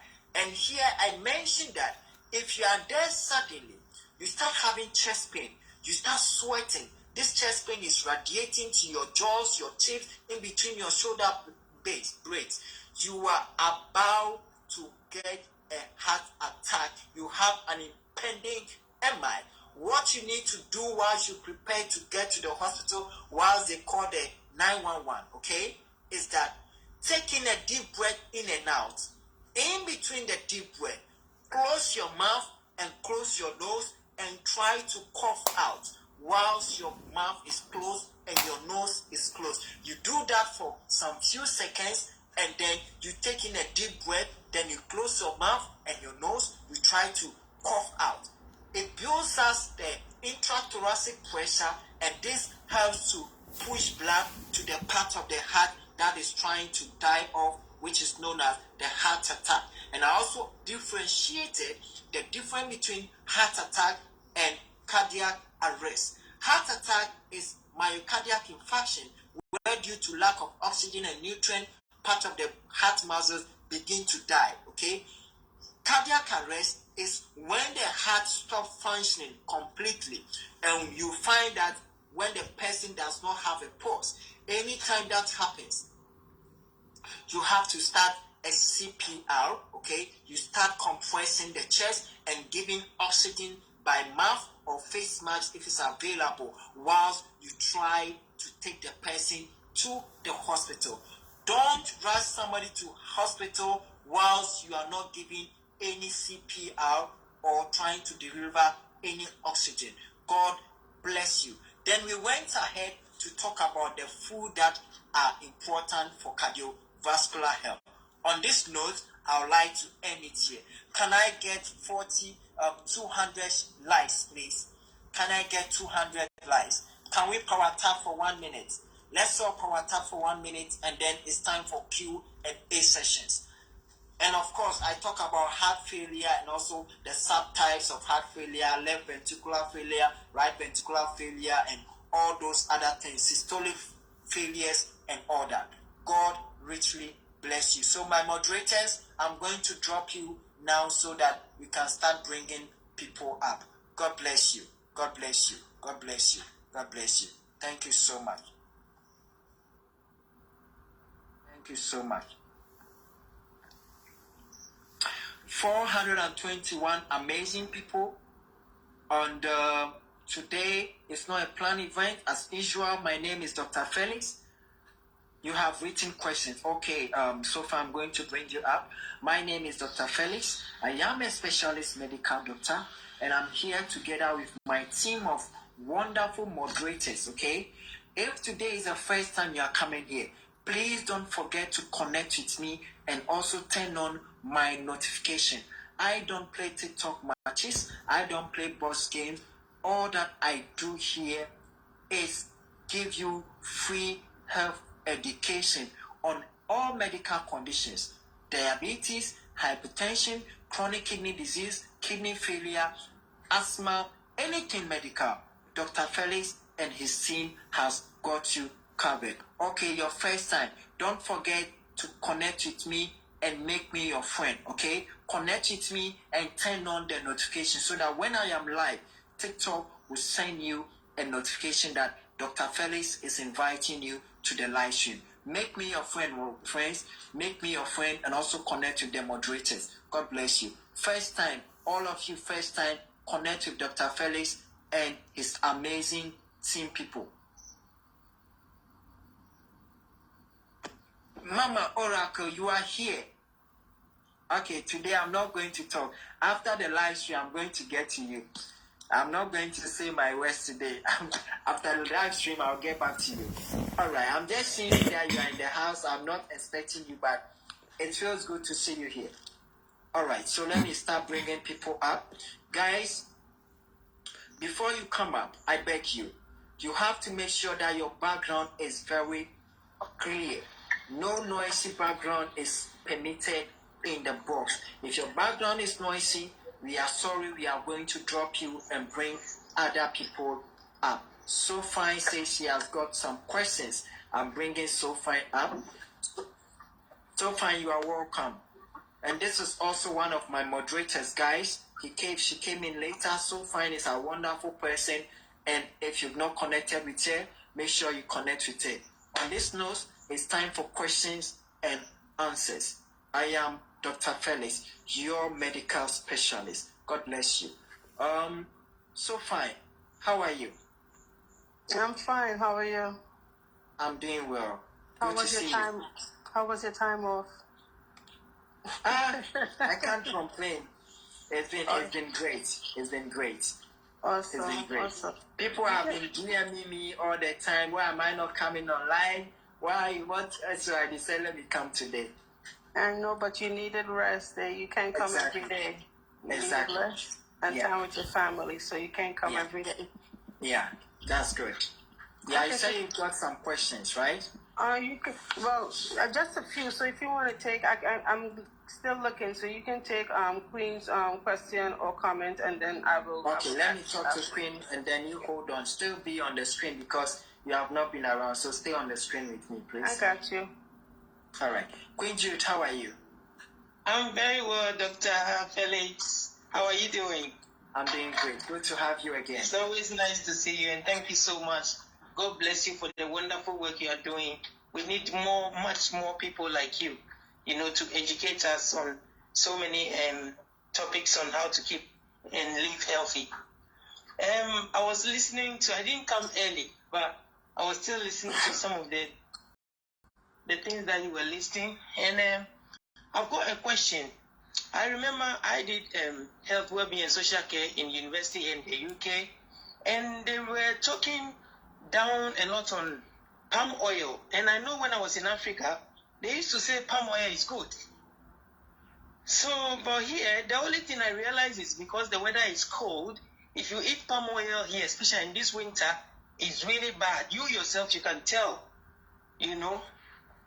It's really, really, really bad. But I'm not sure whether it's healthy in general or it's not, because they talk about it a lot that palm oil is not good at all. But we consume it a lot in Africa. Not everybody do. Because, in Africa, especially where I come from, in Ghana, people even say palm oil will give you blood. That is not true. That is not true. The fact that they consume it has no correlation with blood at all.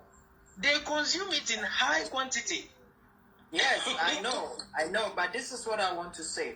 Now, palm oil on its own, I know that it has a lot of cholesterol inside it. However, this is what I want to add. Things that I come to say, for example, the food item that I listed, today, these are publications from Harvard University. I will try and see. Oh, Godfather in the house. Thank you so much. Godfather, God bless you. I'll try and see whether palm oil has any research-related topic, and then I'll talk about it. But I have not seen anything about palm oil yet that I can talk about. But since you brought it up, I'm going to research on it and see. what Please do that. what's out there in terms of publication. And for me, Godfather, God bless you for hopping in on our live stream. God bless you.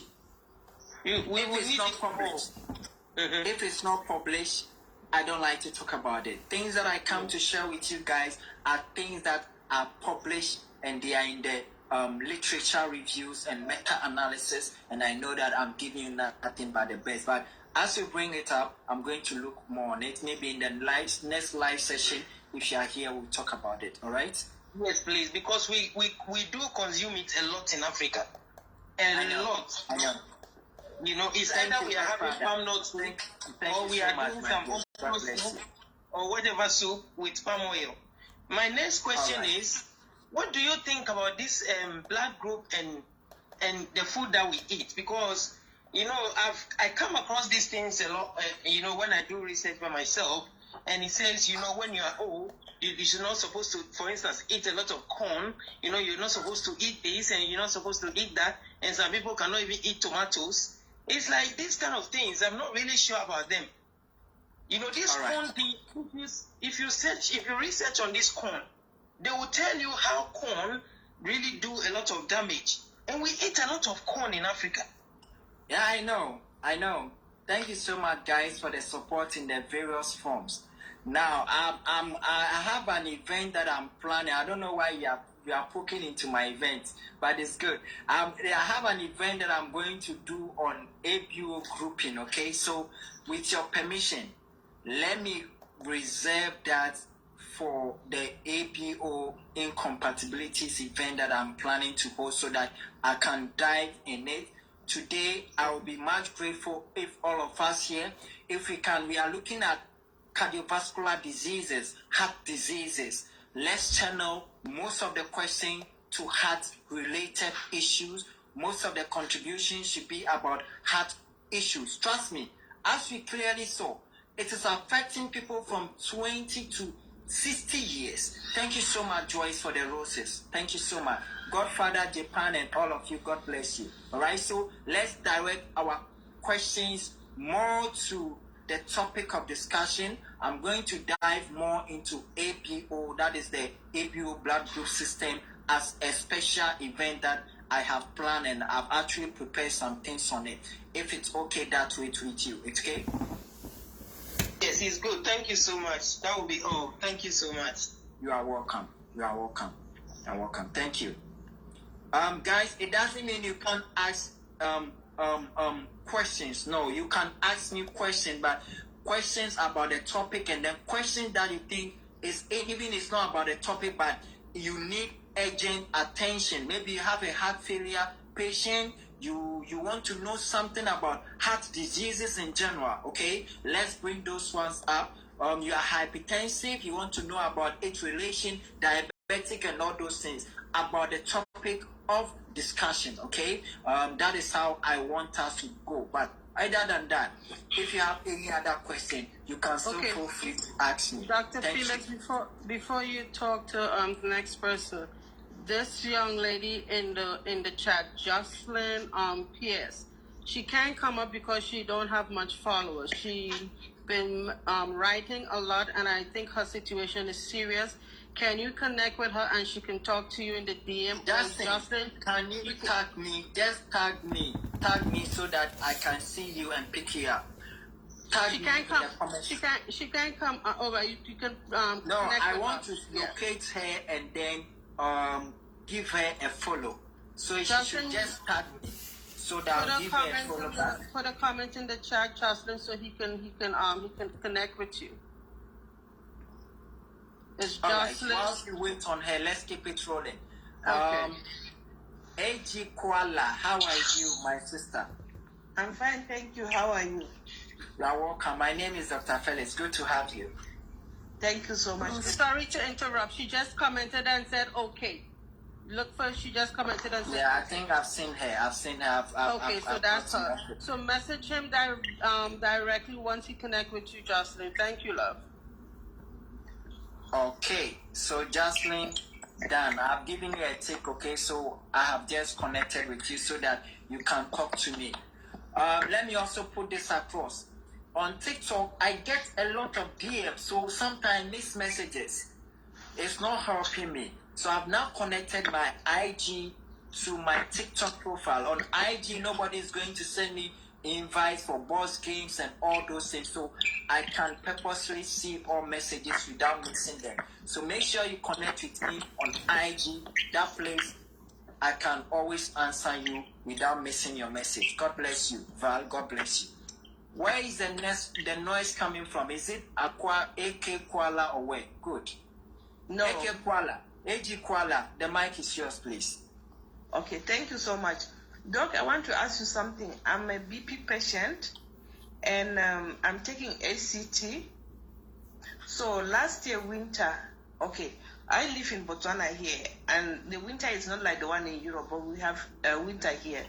One day when I was sleeping, I got a sharp pain on my left side of the head. It was so painful, and it was coming behind my neck and my shoulder. And I realized that pain was coming to my chest. You see, I didn't actually know what was going on. I got up quickly, I warm water, I pressed the head, and I tried to massage it with rubbing stuff, this hot stuff, and then I mixed some tea from ginger and so on, and I drank it. But that pain went for quite some time. I didn't understand what was it. It was so severe. It was affecting my chest, coming down to my chest. Yeah, and it was that is absolutely. I know what it is. What you had is what we call the silent or MI, myocardial. Please, guys, if your background is noisy, it doesn't help the platform. I beg you, make sure the noise in your background is somehow controlled before you request the mic. I beg you, do me and my team this favor. God bless you guys. Thank you so much. All right, now when I talk about myocardial infarction, okay, there are different types of myocardial infarction. Okay, we have the ST segment elevation, and then non-ST segment elevation, and then we have the silent myocardial infarction. What you had is a typical myocardial infarction, but it comes in various degrees, okay? And it's very common with hypertensive patients, okay? Along the way, some of the small vessels were blocked, so your heart underwent some damage. But most of the time, the damage is very small and very little, so you don't experience the effect.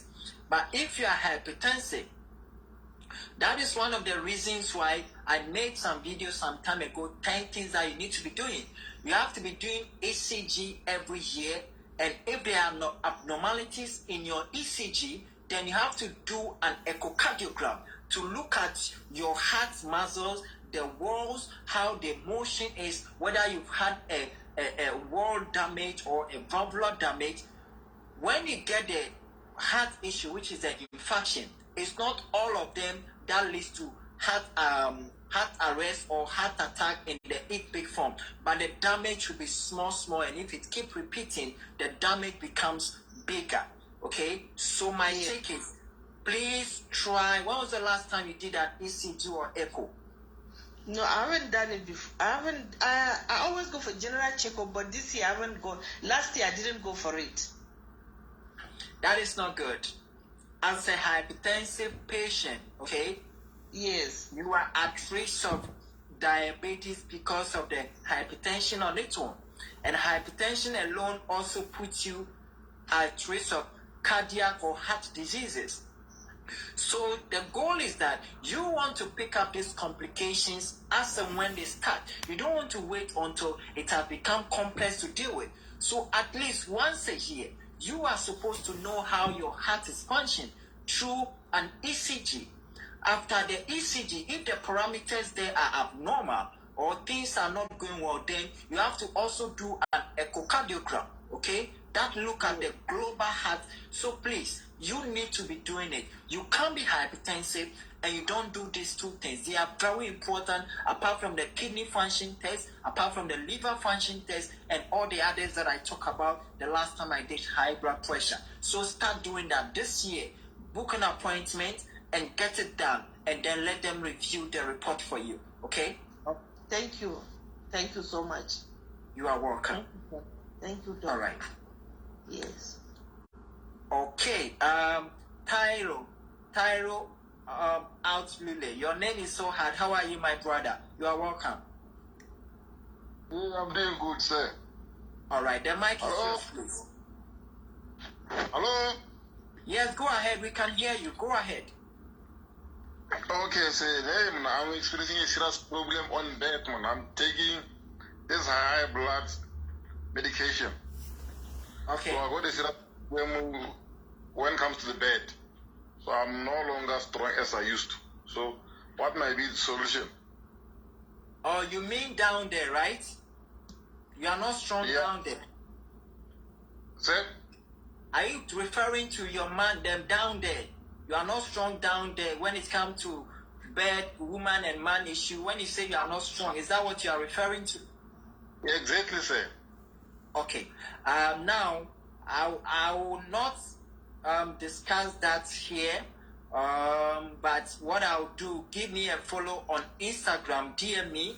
I'm going to dive deeper because that is erectile issue. And if I want to talk about it, that means I have to ask you some personal question that will mean that I will go into your private life, and it's not good for me to expose your private life to the general viewers here for confidentiality and professionalism's sake. So connect with my profile and also connect with me on Instagram and DM me so that I can take you up and give you what we can talk one-on-one, and then I'll ask you some personal questions and then I can see how to help you. Is that okay? Okay, you said Instagram, your name? No, just go on my profile. When you go on my bio on TikTok, it's the same name on Insta, IG anyway. It's the same name I use on the other side as well. All my platform has the same name, Dr. Felix Mauko. You find me there, okay? And then leave me a message on IG, okay? Yeah, bro. Thanks. Yeah, I don't want to push you into your private life. You have to be saying some things which are personal on live stream. It's not professional. So let's do it that way, okay? Thank you, sir. Welcome. Yep. All right. Okay, Ademi, my brother and my friend, how are you? I'm fine, thank you. How are you? I'm doing great. Talk to us. The mic is yours, please. What I'm trying to share with my people is how I actually get rid of all this sharp pain that someone experiences in the heart at times. You know, at times it might not be it might not be disease.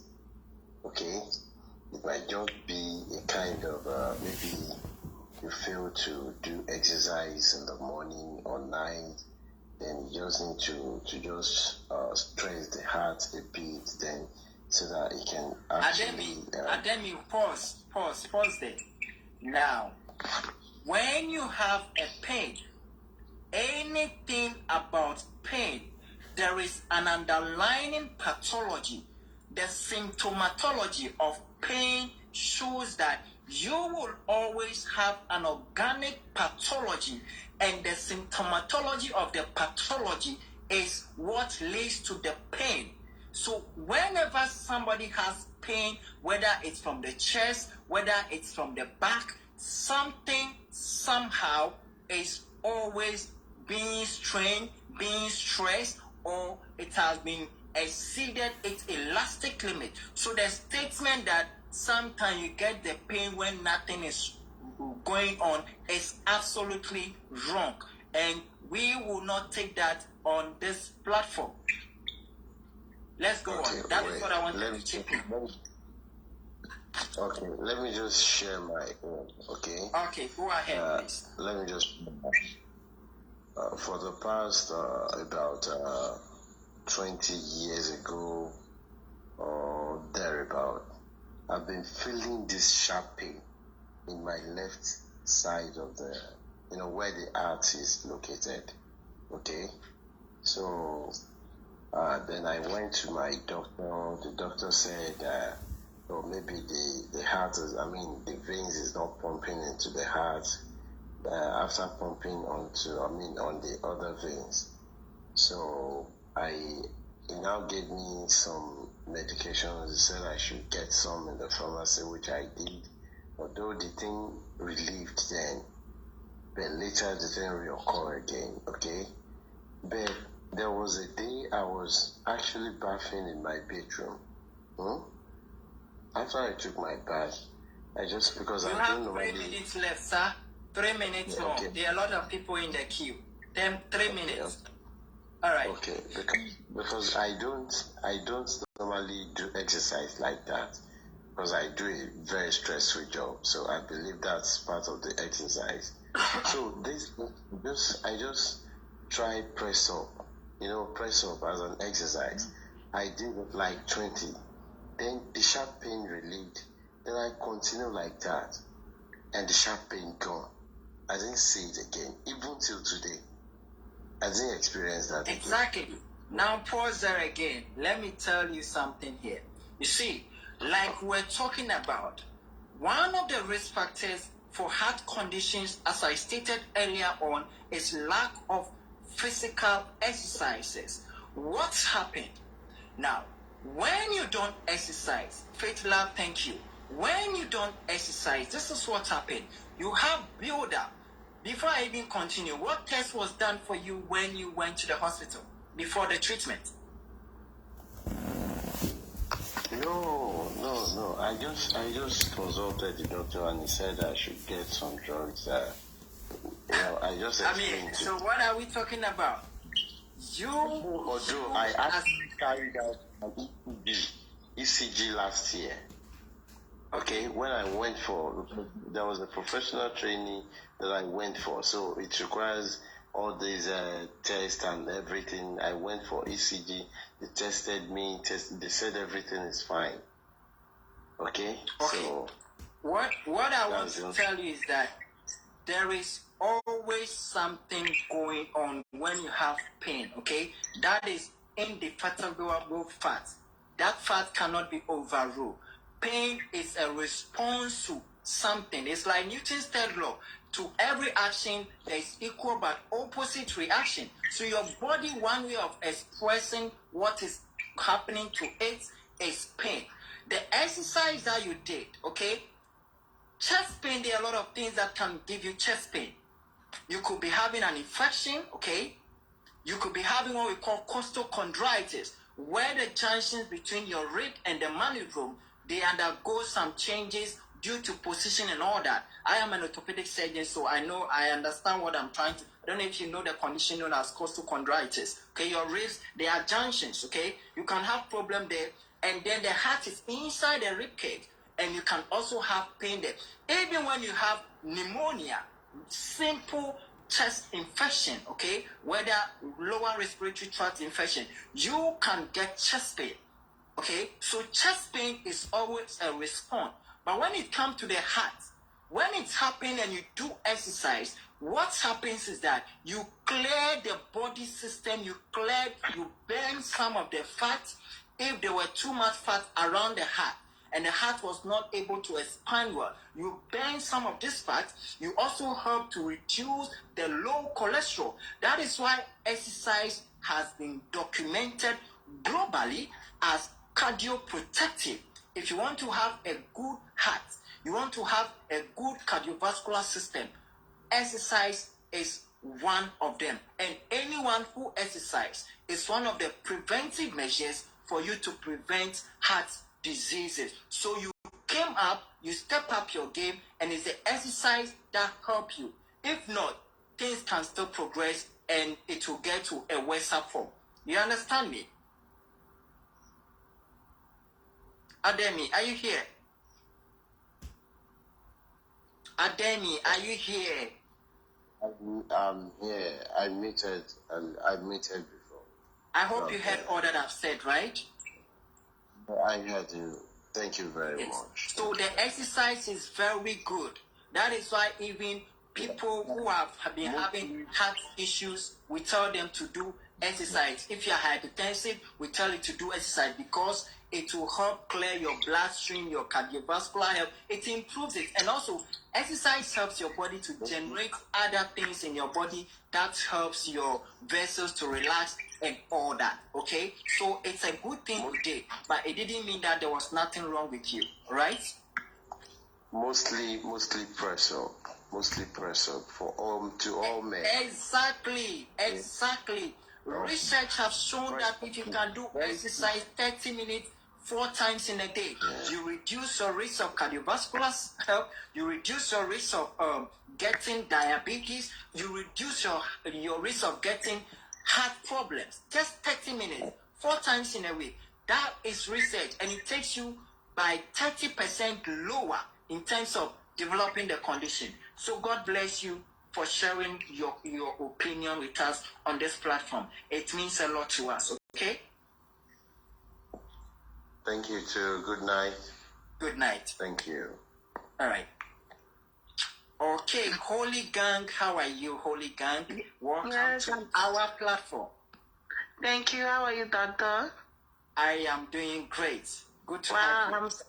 Thank you. I'm so excited to be part of your show. I always following you, but I'm not lucky to call to get you on the platform. So today is a privilege for me.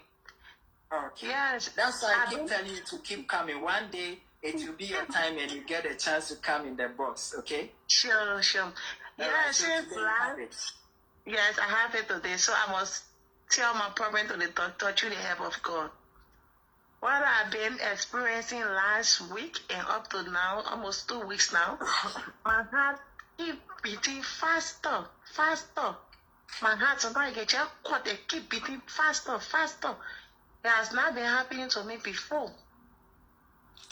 But yeah, I don't have, before you see a doctor, you got to read doctor appointment. All that one will take long. So when I saw you on the platform, I said, well, I must follow you. Okay. That is okay. I'm going. Are you done? Should I answer you? Should I put my comment, please? Yes. You talking to me? Yes. All right. This is what I want to say. How old are you, please? If you don't mind, if it's okay, then fine. No, that's okay, you ask me. No, you got to ask me question. Anything I will answer. I'm 33 years of age. Okay. All right. The reason why I asked you about whether it's okay to know your age, because sometimes you need the age to make some points, okay? Do you have any high blood pressure? No, but I've been worrying on things the few times. I've really been bothering me. Have they checked your blood pressure? No. I went to the town. I had a doctor appointment. They were on break because I'm calling from Germany. They were on break. And since then, I've now gone back to check, to meet the doctor. Because, everything you do is by appointment. Yeah, it's everywhere. Everywhere, if you want to meet a specialist doctor, it's by appointment. Now, this is what I want to tell you. Number one, the fact that this palpitation, Salamina 53, God bless you for the rose. The fact that this palpitation or this heartbeat inside you wasn't there before, but now it is there, it tells you that something is going on. You can be getting palpitation or your heart beating fast when your blood level is low, which is anemia, okay?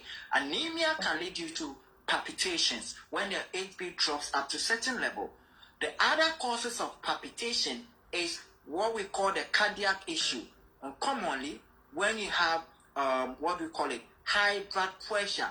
So you need to make sure that you get appointment and you check your blood pressure not once, but at different intervals, okay? And finally, your weight also. If you think that your weight is a lot, you will have to work on that. So you have to do a CBC, which is a complete blood count, to look at your HB level. Is it anemia-related palpitation? Then you take that out. If that is out, then you want to check yourself for high blood pressure. Is your palpitation secondary to too much work on your heart and its vessels? Okay? That is also another thing. So you need to check your blood pressure, monitor it, and then we take it from there. At your age, high blood pressure is also very common. Basics and Salamina, thank you for the roses and the gifts. God bless you. Are we together? Don't wait. You need to sort yourself out. Whenever you are feeling your heart beating, it is telling you that like I was telling the other guy, it is a symptomatology that something is putting your heart under unnecessary stress. It could be that your vessels, or you have a lot of peripheral resistance. It could be that your heart itself is not pumping well. It could be that you have even a kidney problem can put your heart also under stress. You get it? So you need to get to hospital to be fully evaluated. Commonly your pressure, your CBC, and then your other things that I've talked about. Are we together? Yes, doctor. Thank you so much. So I will have to meet the doctor. Thank you. Yes. For And the tell advice, him, doctor. okay? We have to ask you other questions apart from the palpitation. Do you get dizziness? Do you get headache? And other things that comes with it. You get it? Yes. I can get headache, strong headache. You get strong headache. That is a red flag as well. You may be having high blood pressure without even knowing. So when you go, don't let them check your pressure just once and they tell you you don't have high blood pressure. You need a minimum of 3 high blood pressure measurements at different days before they can conclude that you don't have high blood pressure. But headache with palpitation and dizziness, it's not a good thing for you to relax on. Get to the hospital, let them check you up as soon as possible, okay? Okay, thank you so much. I really appreciate it. I will always follow you for more health talks. Thank you. God bless you. That is my mission on TikTok, and I have an amazing team who are also supporting me as moderators. So thank you. Madam, Hour of Grace and Faith Love, all of you, God bless you. All right? Thank you so much. Next person, I keep this person keep repeating the same question, but I think you answered it with your last statement. They said they have no pain, but they always get, what is that? I have no pain, but my chest have palpitations and I feel dizzy and foggy in the head. Any reason? So I think you answered it because you talked about high blood pressure. From the, exactly. There are other things that can cause those symptoms. Like I mentioned, anemia can give you that and all the other things that I talk about. So the baseline is that, guys, listen to the message here. The message here is that your body, okay? Your body is like a whole system on its own. Everything is connected to everything, all right? So one of the key things that tells you that something is going wrong is when you start experiencing something that was not part of you earlier. It is something that is telling you that something is wrong and you need to seek care. Thank you so much for the gift, Chizoba. Okay? So don't sit down. When something that was not happening begin to happen to you, it tells you that something is happening to your something in your body somewhere. God bless you. Okay, before you go ahead, somebody was asking, is chewing aspirin good for the heart? Could you just elaborate on that? So and then we can move on. Honest, can you please mute your mic? Guys, when you come up in the box, please mute your mic as soon as you come up. The noise is distorting. Now, listen all right. Like those of you who have been getting, what do you call it? Palpitations frequently, okay? Maybe you came in late. I talk about one of the heart conditions known as atrial fibrillation, where the top right upper chamber, okay, the top upper chamber on the right side, the top right chamber, if you divide the heart into, let's say, four zones, okay, the top upper chamber on your right side, the inner part, okay, the right atrium. There is a common condition. Most of you here, they say AFib. The patient is in AFib. AFib is one of the common conditions that also leads to recurrent palpitations. Okay, what is happening in your AFib is that your atrium is undergoing irregular generation of electrical activities and is not able to synchronize its contraction with the lower chamber, which is the right ventricle. Okay, so when that happens, the heartbeat is out of phase and you can be getting these palpitations commonly. So please, the bottom line again is, when something that is not part of your life begins to happen to you, always remember that something is abysmal in your system and you need to go for it to be checked. Thank you so much. All right, Honest All Times, how are you? Honest, are you with us, please? Yes, I'm with you. Okay. Talk to us, please. My name is Dr. Felix. Let's hear you, please. Okay. I am hoarse right now. Okay, I have pain under my arm, like when you twist your wrist 360 degrees and you grab under your arm, that's where I have pain. And sometimes it feels like it's my heart, but I believe it's too far. I'm not sure if it's my heart. Okay. Normally, heart pains are not characteristics of what you described. Heart pains are what we call radiation pains. They have referred pain. And the pains of the heart, classically, they come to your shoulder, okay? The arm sometimes, and then your scapula or your shoulder blade, and then your mandible or your chin area. Those are the areas why pains from the heart normally are referred to. Okay? So what you are describing, how old are you, please, if you don't mind? But if you mind, I can let it go. I'm 45. 45. Do you have any issue with any of your joints, apart from that particular wrist? Not really, but I always had problems with my knees, and I walked when I was like 3 years old. I walked when it was late. But if I put on too much weight, my knees hurt, but not pain every day. So it feels like, sometimes it feels like it's my rib, but if I'm laying down, it feels like it's something else. I don't know if it's my stomach, but I understand you, my dear. So this is my take for you. Please, what you are describing, okay, there are a lot of things that can give you that wrist pain and the other things. I can't be here and commonly, what do you call it, say that it is a... No, I'm not. Hold on. I'm not saying that my wrist is hurting. I'm saying if you turn your hand to grab your ribs. Your ribs? Yeah. All the way up under your arm. Is it in my ribs? Now, yes. Before we even proceed, is this how you talk?